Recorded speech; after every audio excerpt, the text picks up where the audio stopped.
Hello दोस्तों, स्वागत है आपका हमारे यूट्यूब चैनल में। तो आज हम लोग लेके आए हैं क्लास 11 के इकोनॉमिक्स के मॉडल क्वेश्चन पर। ठीक है, तो ये कर देखिए, यहाँ पर लिखा हुआ है कि जैक बोर्ड ने जारी किया है। जैक बोर्ड ने जारी किया है इकोनॉमिक्स का मॉडल क्वेश्चन। और क्योंकि आप लोग का परीक्षा का डेट भी दिया जा चुका है, तो आप लोग का सबसे बेहतरीन होगा कि आप लोग मॉडल सेट से ही तैयारी करिए। तो चलिए, इससे पहले ये जो मॉडल सेट जो जैक बोर्ड ने जारी किया उस मॉडल सेट पर बात करते हैं आज। तो चलिए पहला सवाल देखते हैं हम लोग। पहला क्वेश्चन क्या है, देखिए पहला क्वेश्चन क्या है कि निम्नलिखित में से प्रश्नावली की एक विशेषता कौन सी नहीं है। देखिए प्रश्नावली क्या होता है कि जब डाटा का कलेक्शन होता है, लोगों से डाटा लिया जाता है, तो उनसे तरह तरह के प्रश्न पूछे जाते हैं। तो प्रश्न पूछे कि क्या कौन सी विशेषता पूछ रहे हैं, यहाँ पे विशेषता नहीं होना चाहिए, वो क्वालिटी नहीं होना चाहिए। तो प्रश्नावली लंबी हो सकती है, प्रश्नावली लंबी नहीं होना चाहिए। ये ऑप्शन जो होता है प्रश्नावली लंबी नहीं होना चाहिए। प्रश्न में उत्तर का संकेत नहीं मिलना चाहिए, ये स्टेटमेंट गलत है। ठीक है, दूसरा उसके बाद है कि प्रश्नों का क्रम सामान्य से विशिष्ट होना चाहिए, प्रश्न स्पष्ट होना चाहिए, ये तो होना चाहिए, ये भी होना चाहिए। और प्रश्नों का संकेत नहीं मिलना चाहिए, प्रश्नावली लंबा हो सकता है, ये ऑप्शन आप लोग का गलत हो जाएगा। ठीक है, ऑप्शन नंबर ए हो जाएगा, जो इसका सही आंसर होगा ऑप्शन नंबर ए, प्रश्न लंबा नहीं होना चाहिए। ठीक है, नेक्स्ट आ जाते हैं दूसरे पर। सांख्यिकी के जनक किसे माना जाता है। देखिए सांख्यिकी का जनक, तो सांख्यिकी का जनक माना जाता है ऑप्शन नंबर बी, गॉटफ्राइड ओकेनवाल को। ठीक है, गॉटफ्राइड ओकेनवाल को सांख्यिकी का स्टैटिस्टिक्स का जनक माना जाता है। नेक्स्ट आते हैं तीसरे क्वेश्चन पे।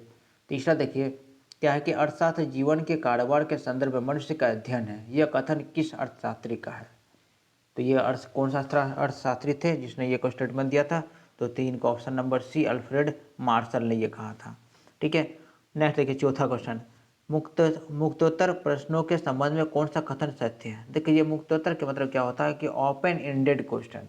ओपन एंडेड क्वेश्चन का क्या मतलब होता है, देखिए ओपन एंडेड क्वेश्चन का मतलब होता है कि अगर आप लोग से कोई क्वेश्चन पूछा जाएगा तो आप उसके सवाल का जवाब को पूरे एक्सप्लेन करके देंगे, पूरा एकदम विस्तार से बताएंगे, ऐसा नहीं कि हाँ और ना में उत्तर देंगे। तो ये जो ओपन एंडेड क्वेश्चन होता है, ओपन एंडेड क्वेश्चन, इसको आप लोग हाँ ना में नहीं दे सकते, पूरे पूरे वर्णन करना, पूरा क्यों कैसे कब कहाँ वाला घटना से क्वेश्चन पूछा जाता है, पूरा एक्सप्लेन करके आप लोग को बताना होता है। तो देखिए क्या पूछ रहा है कि मुक्तेश्वर प्रश्न के संबंध में कौन सा कथन सत्य है, यहाँ पर सत्य पूछ रहा है। तो सही व्याख्या करना कठिन है, ये बात। उत्तर का विकल्प मौजूद होता है, उत्तर में समानता पाई जाती है, स्कोर करना कठिन होता है। अगर इस बात में देखा जाए तो कौन सा कथन सत्य है पूछ रहा है, तो उत्तर का विकल्प मौजूद होता है, सही व्याख्या करना कठिन है, उत्तर में समानता पाई जाती है, यानी कि इसमें ऑप्शन बी सही होगा। ठीक है, ऑप्शन नंबर बी, इस क्वेश्चन में ऑप्शन नंबर बी हो जाएगा सही। ठीक है, पांचवा पे आते हैं परास। परास का अर्थ है, परास मतलब होता है रेंज होता है। तो रेंज सबको जानते हैं, अधिकतम और न्यूनतम प्रेक्षणों के अंतर को कहा जाता है परास, यानी कि पाँच का हो जाएगा ऑप्शन नंबर ए। नेक्स्ट आ जाते हैं छठे पे क्वेश्चन पे आ जाते हैं कि लिंग के आधार पर भारतीय जनसंख्या को पुरुष या महिला दो वर्गों में विभाजित करना निम्न में से किस वर्गीकरण का उदाहरण है। तो देखिए पुरुष और महिला में वर्गीकरण करते हैं, तो किस वर्गीकरण का उदाहरण है, तो वह कालिक वर्गीकरण का उदाहरण है, यानी कि क्रोनोलॉजिकल, यानी कि ऑप्शन नंबर ए हो गया इसका सही आंसर। सातवें पर आ जाते हैं, देखिए सातवां है कि किसी सारणी में पंक्ति शीर्षक को क्या कहा जाता था, क्या कहा जाता है पंक्ति शीर्षक को, रो हेडिंग को क्या कहा जाता है। तो ये क्या कहा जाता है, तो ये कहा जाता है ऑप्शन नंबर सी, अवशीर्ष, यानी कि स्टब्स कहा जाता है। ठीक है, नेक्स्ट देखते हैं आठवां क्वेश्चन में आता है आयत चित्र किस प्रकार के चर के लिए बनाए जाते हैं। तो आयत चित्र किस प्रकार के चर के लिए बनाया जाता है, तो यह हो जाएगा सतत और विविक्त दोनों चर के लिए, यानी कि कंटिन्यूअस और डिस्क्रिएट वेरिएबल दोनों के लिए बनाए जाते हैं, यानी कि जो ऑप्शन नंबर सी होगा इसका सही आंसर। 9 पे आ जाते हैं सभी परीक्षणों के मूल्यों के योग को परीक्षणों की संख्या से भाग देने पर प्राप्त भागफल को क्या कहा जाता है। तो यानी कि ये कहा जाता है क्या, समांतर माध्य कहा जाता है। ठीक है, नेक्स्ट देखिए 10वें पर आ जाते हैं, निम्नलिखित में से किस औसत की गणना करने के लिए आंकड़ों को बढ़ते क्रम में रखना अनिवार्य है। तो ये पता है मीडियन माध्यिका को जब भी कैलकुलेशन किया जाता है कि छोटा जब बढ़ते क्रम में लिखना पड़ता है, छोटा से बड़ा क्रम में लिखना पड़ता है, और जो बीच वाला होता है उससे माध्यिका निकाल जा सकता है, यानी कि जो 10 का हो जाए ऑप्शन नंबर बी हो जाएगा सही आंसर। 11 देखिए, 11 निम्नलिखित में से कौन सा औसत दिए गए आंकड़ों को 4 बराबर भागों में विभाजित करता है। तो 4 बराबर भागों में विभाजित करने वाले कौन है, ऑप्शन नंबर सी, चतुर्थक। ठीक है, नेक्स्ट आ जाते हैं 12 पे, मानक विचलन के सापेक्ष माप को क्या कहा जाता है। तो क्या कहा जाता है, तो ये कहा जाता है विचलन गुणांक और यानी कि कोफिशिएंट ऑफ डेविएशन।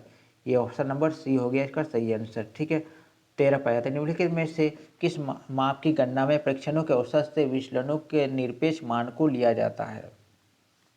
तो ये क्या हो जाएगा इसका सही आंसर, ऑप्शन नंबर बी माध्य विचलन यानी कि मीन डेविएशन हो जाएगा इसका सही आंसर। ठीक है, 13 तो हो गया। अब नेक्स्ट आ जाते हैं 14वें क्वेश्चन पर। देखिए क्या है कि यदि किसी आंकड़े का मानक विचलन 16 तथा समांतर माध्य 50 है तो विचलन गुणांक का मान क्या होगा।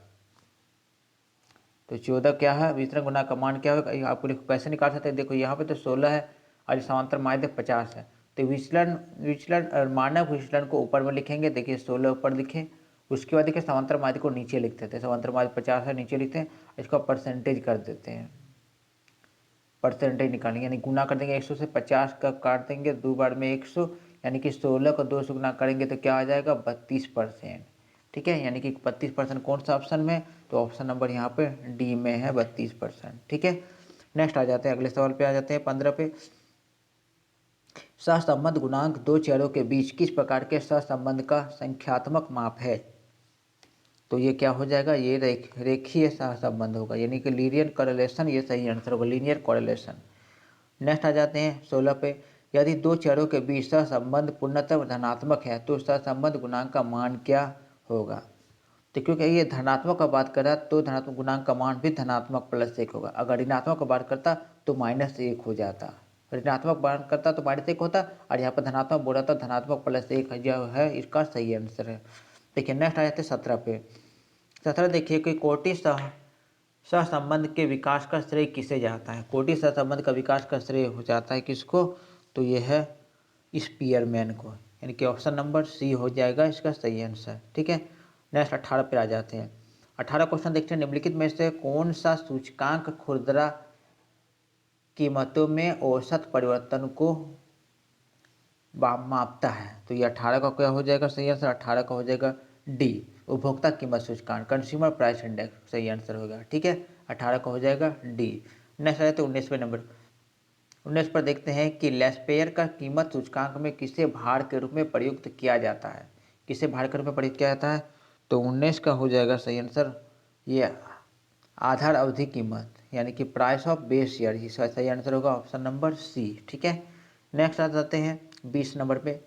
20वें क्वेश्चन देखिए, मदों के सापेक्षिक महत्व को बताने वाले सूचकांक को क्या कहा जाता है। मदों के सापेक्ष सूचकांक को बताने वाले मदों को कहा जाता है क्या, तो वो कहा जाता है सरल सामूहिक सूचकांक भी कहते हैं, सरल मूल्यानुपात सूचकांक भी होता है, भारित सूचकांक यानी कि, और इनमें से सभी वाला ऑप्शन जो है इसका सही आंसर हो जाएगा। ठीक है, ऑप्शन नंबर डी सही आंसर है इसका। 21 पाया था अर्थव्यवस्था का प्राथमिक क्षेत्र किससे संबंधित है। तो प्राथमिक क्षेत्र प्रकृति से जुड़ा हुआ रहता है, प्रकृति से जुड़ा हुआ क्षेत्र क्या चीज़ है, तो वह है कृषि, यानी कि ऑप्शन नंबर बी होगा इसका सही आंसर। 22 देखते योजना आयोग का गठन किस वर्ष किया गया था। योजना आयोग का गठन किस वर्ष किया गया था, तो ये किया गया था 1950 में किया गया था। ठीक है, 23 पे आया था भारत के अंतिम पंचवर्ष योजना कौन सी थी। तो अंतिम पंचवर्ष योजना कौन थी, तो 12वीं पंचवर्ष योजना तो अंतिम थी। ठीक है, नेक्स्ट देखिए 24वें नंबर, भारत में नई आर्थिक नीति की शुरुआत किस वर्ष की गई। तो नई आर्थिक नीति की शुरुआत 1991 में किया गया था, यानी कि इसमें क्या किया था कि उदारीकरण, निजीकरण और वैश्वीकरण की नीति अपनाया गया था, यानी कि LPG नीति अपनाया गया था। उदारीकरण, निजीकरण, वैश्वीकरण की नीति 1991 आया था। ठीक है, नेक्स्ट आ जाते हैं 25वें नंबर, विनिवेश का उद्देश्य क्या है। देखो विनिवेश का उद्देश्य क्या होता है कि वित्तीय अनुशासन बढ़ाना, ये भी बात सही है, आधुनिकीकरण में सहायता देना, ये भी बात सही है, सरकार द्वारा आय एकत्रित करना, ये बात सही है, यानी कि इसका जो सही आंसर होगा ये क्वेश्चन का ऑप्शन नंबर डी होगा सही आंसर। ठीक है, नेक्स्ट बढ़ते हैं 26वें नंबर, विश्व व्यापार संगठन WTO की स्थापना किस वर्ष की गई थी। तो ये क्या किया था, तो 1995 में किया था, यानी कि ऑप्शन नंबर बी हो जाएगा इसका सही आंसर। देखिए अगर पूछा जाएगा विश्व व्यापार संगठन का हेड ऑफिस कहाँ है, मुख्यालय कहाँ है, तो आप लोग बोलेगा जेनेवा में है। ठीक है, जेनेवा में इसका मुख्यालय है। ठीक है, 27 देखते ग्रामीण जनता की आजीविका का मुख्य आधार क्या है। देखिए ग्रामीण का बात करें, गांव के लोगों के तो आजीविका का मुख्य आधार कृषि ही है। ठीक है, ऑप्शन नंबर ए सही आंसर हो जाएगा। 28 आ जाते हैं, निम्न में से कौन सा देश कपास का सबसे बड़ा उत्पादक देश है। कपास का सबसे बड़ा उत्पादक देश, तो ये कौन है, फिलहाल भारत में, इन ऑप्शन में से सबसे ज़्यादा उत्पादन करने वाला भारत ही है। फिर आते हैं 29 नंबर, महात्मा गांधी राष्ट्रीय ग्रामीण रोजगार गारंटी अधिनियम किस वर्ष पारित हुआ। तो ये पारित हुआ कब, 2005 में। ऑप्शन नंबर बी होगा इसका सही आंसर। ठीक है, नेक्स्ट पढ़ते हैं 30वें नंबर, निम्नलिखित में से कौन सा मानव पूंजी नहीं है। देखिए मानव पूंजी कौन सा नहीं है, तो ऑप्शन देखिए, एक तो इंजीनियर है, डॉक्टर है, कंप्यूटर है, शिक्षक है। क्योंकि ये मानव है, ये डॉक्टर भी मानव होता है, इंजीनियर भी मानव होता है, शिक्षक भी मानव होता है, लेकिन ये कंप्यूटर तो मानव नहीं होता है। यानी कि ऑप्शन नंबर इसका जो बी है सही आंसर होगा, कंप्यूटर सही आंसर है। ठीक है, नेक्स्ट आ जाते हैं 31वें नंबर पर, मानव विकास है। तो क्या मानव विकास क्या होता है, तो ये साधन एवं साध्य दोनों होता है, मीन एंड एंड दोनों होता है। ठीक है, 32 पे आ जाते हैं कि ज्ञान आधारित अर्थव्यवस्था के रूप में भारत के स्थानांतरित होने के लिए इनमें से कौन सा कारक उत्तरदायी है। तो इसके लिए तो उत्तरदायी परिवहन का विकास भी होता है, शहरीकरण भी होता है, सूचना प्रौद्योगिकी का भी विकास होता है। यानी कि जो सही आंसर है इसका ये ऑप्शन नंबर डी होगा सही आंसर। ठीक है, ऑप्शन नंबर डी। नेक्स्ट बढ़ते हैं 33 पे। 35 क्वेश्चन है कि आधारभूत संरचना के अंतर्गत आता है। आधारभूत संरचना के अंतर्गत क्या आता है, तो ये बिजली भी आती है, सिंचाई भी होता है, सड़कों का निर्माण भी होता है। यानी कि उपरोक्त सभी इसका सही आंसर होगा। ये क्या हो जाएगा, उपरोक्त सभी, ऑप्शन नंबर डी सही आंसर हो जाएगा। 34 आ जाते हैं, क्षेत्र ग्रामीण बैंक की स्थापना किस वर्ष हुई थी। ठीक है, क्षेत्र ग्रामीण बैंक की स्थापना कब हुआ था, 34 का बी हो जाएगा, 1975 में हुआ था। ठीक है, नेक्स्ट आ जाते हैं 35 नंबर, ग्रामीण श्रम बल का अनुपात शहरी श्रम बल की तुलना में डैश है। देखिए ग्रामीण क्षेत्र में जो श्रम बल होते हैं, जो काम करने वाले लेबर होते हैं, वो शहर की तुलना में काफ़ी ज़्यादा होता है, यानी कि अधिक होते हैं। यानी कि जो सही आंसर होगा ऑप्शन नंबर ए होगा। ठीक है, नेक्स्ट आ जाते हैं 36वें क्वेश्चन पे। हाँ 36 देखिए, करा के ईंट निर्माण उद्योग ईंट निर्माण कार्य में कार्यरत व्यक्ति के रोजगार को डैश कहा जाएगा, तो वो कहा जाएगा दिहाड़ी मजदूर कहा जाएगा, क्योंकि वैगिक लेबर होते हैं ये। ठीक है, नेक्स्ट आ जाते हैं 37 नंबर कहते हैं, इनमें से कौन ऊर्जा का गैर परंपरागत स्रोत है। ऊर्जा का गैर परंपरागत स्रोत कौन है, तो वो है कोयला। ठीक है, कोयला है गैर परंपरागत स्रोत। नेक्स्ट आ जाते हैं 38 पे। 38 क्वेश्चन देखिए, इनमें से कौन स्वास्थ्य का निर्धारण का सूचक है। स्वास्थ्य का निर्धारक का सूचक कौन है, तो शिशु मृत्यु दर है, शिशु मृत्यु दर है, साक्षरता दर।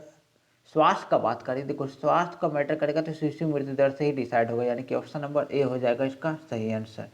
ठीक है, 39 में आ जाता है। 39वां क्वेश्चन क्या है कि जैविक खाद को खेती के लिए सबसे उपयुक्त क्यों माना जाता है। जो जैविक खाद होता है वो सबसे अच्छा माना जाता है, तो ये हल्का होता है, ये बात सही नहीं है, महंगा होता है, ये भी बात सही नहीं है, रासायन या इसमें रासायन पदार्थ नहीं आता, ये सही बात है, ये कम लागत होता है, ये भी बात सही है। यानी कि अगर बोला जाए कुल मिलाकर ये भी सही होता है, कम लागत होता है। तो अगर दोनों में ऑप्शन में चुना जाए कि कौन सही है पूरी तरह से, तो वो ऑप्शन नंबर सी को आप लोग मारिएगा। ठीक है, इसमें रासायनिक पदार्थ नहीं होता, क्योंकि वो नेचुरल चीज़ों से बना होता है, प्राकृतिक चीज़ों से बना होता है। ठीक है, 40 देखिए, सार्क का गठन कब हुआ था।